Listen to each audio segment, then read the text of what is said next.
پیر of مانکی شریف ایک بہت بڑا نام گزرے ہیں۔ ان کے پوتے پیرزادہ محمد امین ہمارے ساتھ موجود ہیں۔ پاکستان جب بن رہا تھا تو ان کے جو دادا ہیں انہوں نے کیا قربانی دی، کس طرح سے وہ قید و بند کی صورتیں برداشت کی۔ قائد اعظم محمد علی جناح آپ کے دادا سے ملے اور انہوں نے کہا کہ اب پاکستان بننے سے کوئی نہیں روک سکتا۔ وہ کیا واقعہ تھا؟ اردو پوائنٹ کی ویڈیوز دیکھنے کے لیے ہمارا چینل سبسکرائب کیجیے اور بیل کے آئیکن پر کلک کیجیے تاکہ آپ ہماری تمام آنے والی ویڈیوز سے باخبر رہ سکیں۔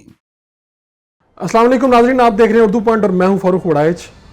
ہر دفعہ ہم یوم آزادی تو مناتے ہیں، لیکن یہ آزادی ہمیں ملی کیسے اور اس کے پیچھے وہ کوششیں، وہ کہانیاں، وہ قربانیاں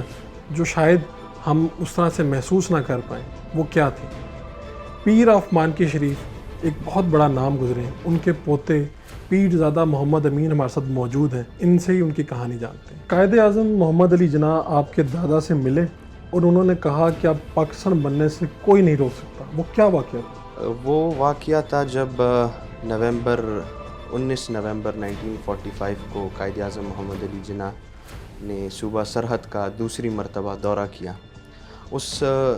دورے سے پہلے ان کا ایک دورہ پہلے بھی ہوا تھا 1939 میں، جو کہ ایک ناکامی کی صورت میں انہوں نے پھر دورے کو منسوخ کیا اور وہ واپس آئے۔ 1939 سے لے کر 1945 تک جو عرصہ تھا، قائد اعظم اسی فکر اور سوچ میں تھے کہ وہ کس طریقے سے صوبہ سرحد میں دوبارہ اپنے کیمپین کا آغاز کریں گے اور جو قبائلی لوگ ہیں اور جو پختون قوم ہے ان کو کس طریقے سے وہ پاکستان کی طرف ان کو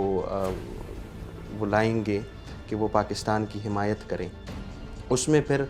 1940s میں ایک کانفرنس ہوا 44 میں بنارس میں، جس میں قائد اعظم محمد علی جناح کو مولانا عبدالحامد بدایونی صاحب نے کہا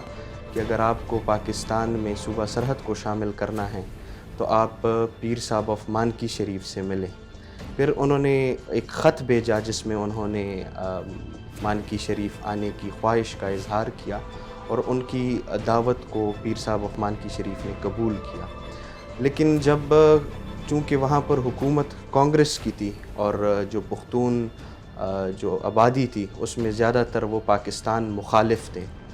تو انہوں نے جب ان کو پتہ چلا کہ قائد اعظم وہ صوبہ سرحد آنا چاہتے ہیں تو انہوں نے ایک اعلان کیا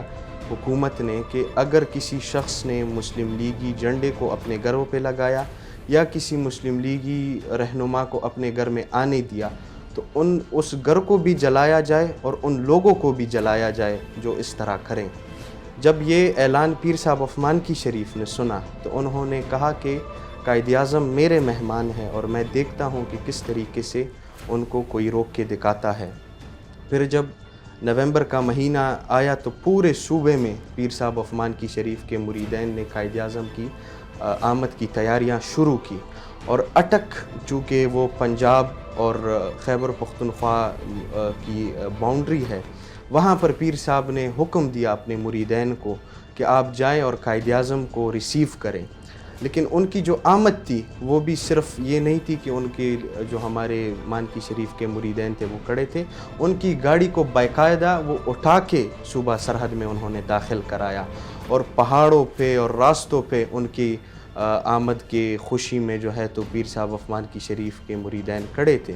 پھر جب وہ مانکی شریف تشریف لائے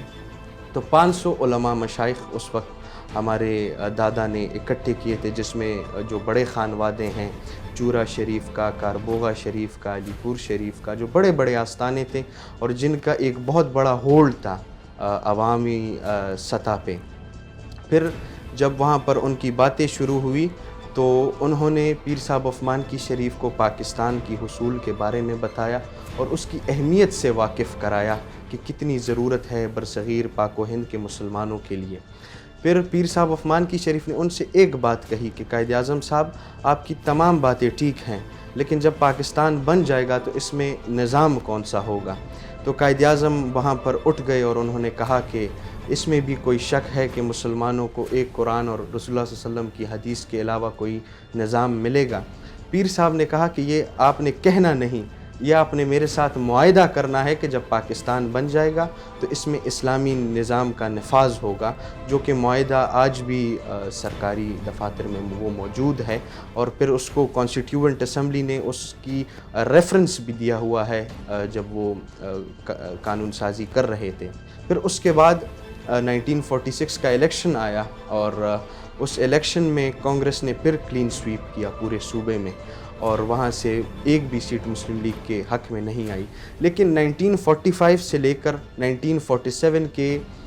ریفرینڈم تک ایک تقریباً 1.5 سال کے عرصے میں پیر صاحب آف مانکی شریف نے پورے صوبے کا دورہ کیا، اور پختون عوام کو، چونکہ اس میں زیادہ تر اکثریت پیر صاحب کے مریدین تھے، ان کو پاکستان کی طرف ان کا رجحان بڑھایا۔ اور پھر یہ واقعہ انڈین سمر ایک کتاب ہے آکسفورڈ پبلیکیشن کی، انہوں نے لکھا ہے کہ ایک 2 جرنلسٹ ریفرینڈم کو کور کرنے کے لیے پشاور ایئرپورٹ پہ پہنچے۔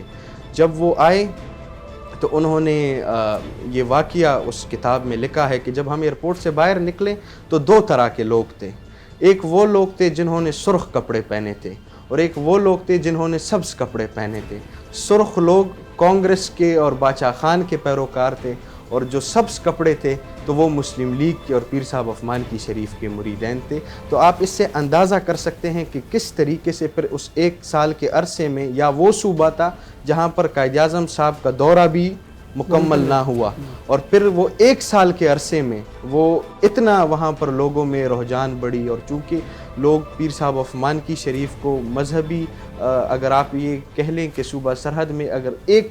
صرف سیاسی قوت تھی تو وہ باچا خان کی تھی، لیکن جب اس میدان میں پیر صاحب آف مانکی شریف آئے تو لوگوں نے پھر اس جو ان کی وابستگی تھی سیاسی، وہ بھی ختم کر دی، اور وہ مسلم لیگ کے حق میں آئے۔ پیر محمد امین الاسناد پیر آف مانکی شریف فاتح ریفرینڈم بھی کہلائے، اور 22 سال کی عمر میں قائد اعظم سے ملے، اور صرف 38 سال کی عمر میں انتقال کر گئے۔ اتنی کم عمری میں انہوں نے دنیا بھر میں بھی پاکستان کا نام لیا اور فاتح ریفرینڈم بھی کہلائے، اس کے پیچھے کیا کہا؟ پیر سید عبدالوہاب صاحب کو خلافت ملی سوات سے، تقریباً اس وقت ان کے 13 لاکھ مرید تھے پورے پاک و ہند میں، جس کے بعد پھر ان کے بیٹے پیر سید عبدالحق صاحب جو کہ 1904 میں سجادہ نشین منتخب ہوئے،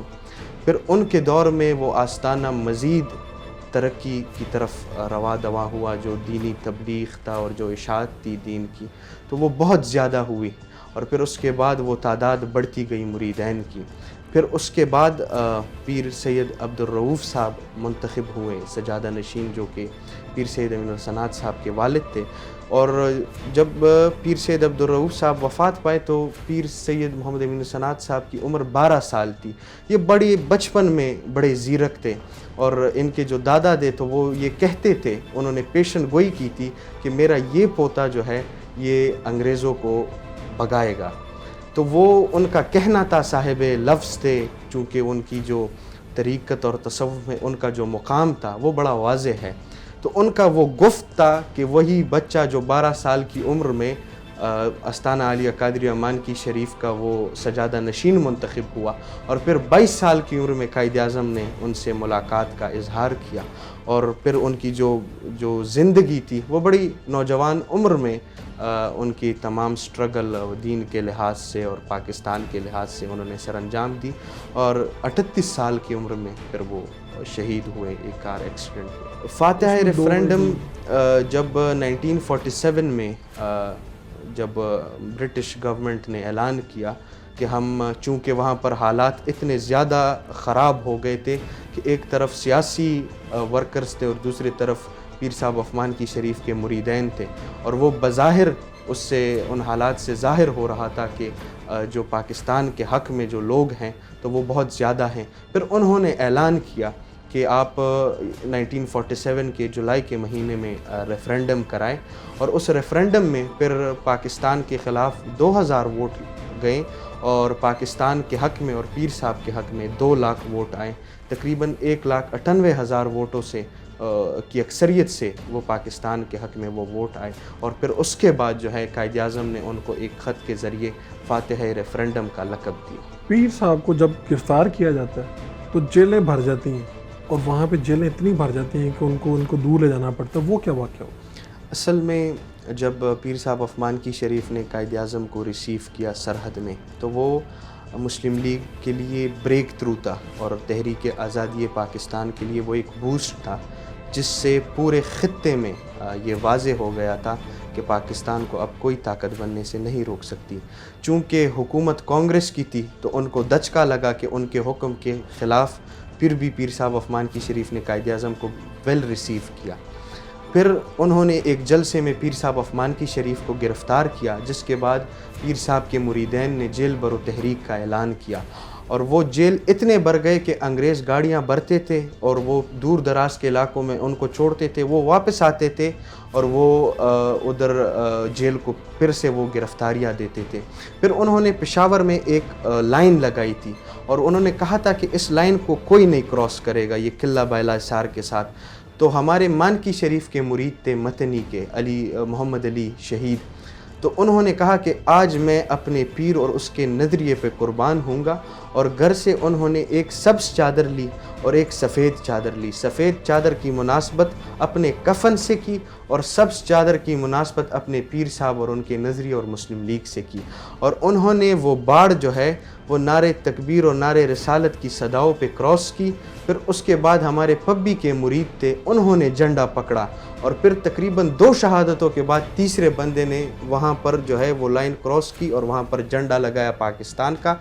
آج تک وہاں پر پھر یہ پاکستان کا جھنڈے کو نہیں گرا سکے. یہ ان کی خدمات کی بدولت یہ ہوا. پھر جب یہ حالات بنے تو پھر انگریزوں نے پیر صاحب عثمان کی شریف کو رہا کیا, جس کے بعد ان کی قائد اعظم سے ملاقات ہوئی اور پھر جو ہے تو ریفرینڈم کی طرف بات گئی.